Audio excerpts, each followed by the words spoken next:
Good morning, and welcome to your 28th meditation.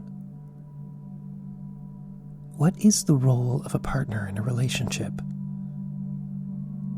We may have some ready-made answers to this question, such as to listen and to care, to offer emotional support, to love.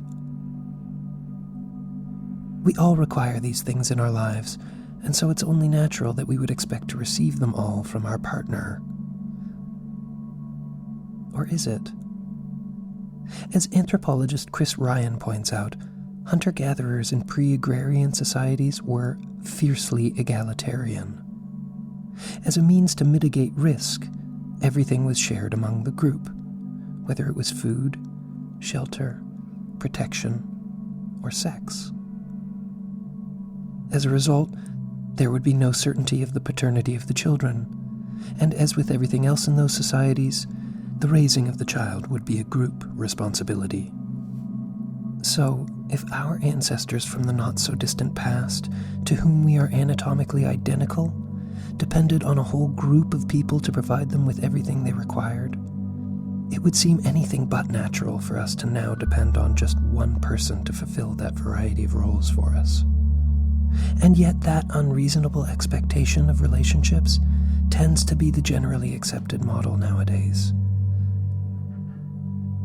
So why is this? Why are we all, to some extent, held in the sway of this illusory view of partnership? Ryan's theory is that it's a byproduct of the agricultural revolution, when women were suddenly expected to tend to the home while the men worked.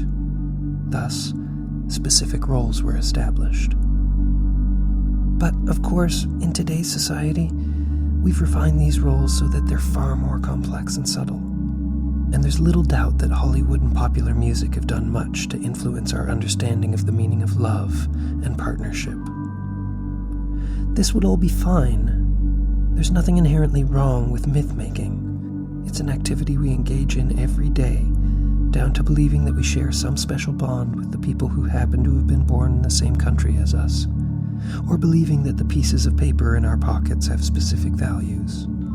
The problem arises when we develop expectations that can't possibly be met, such as expecting our partners to fulfill a range of roles that only a group could fulfill, which can only lead to our partners feeling unduly burdened and to our own disappointment.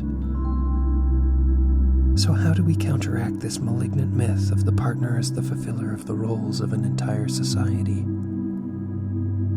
Appreciate the people in our lives for who they are. Don't lament who they're not. Observe what function they serve vis-a-vis your own life and how you can serve each other best. Rely on different people to fulfill different needs. There is such a wonderful variety of types of people in the world, and your needs are almost as varied. So match them up.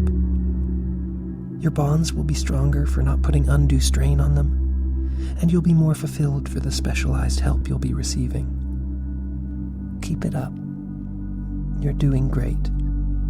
Have a wonderful day. This podcast was brought to you by Odium.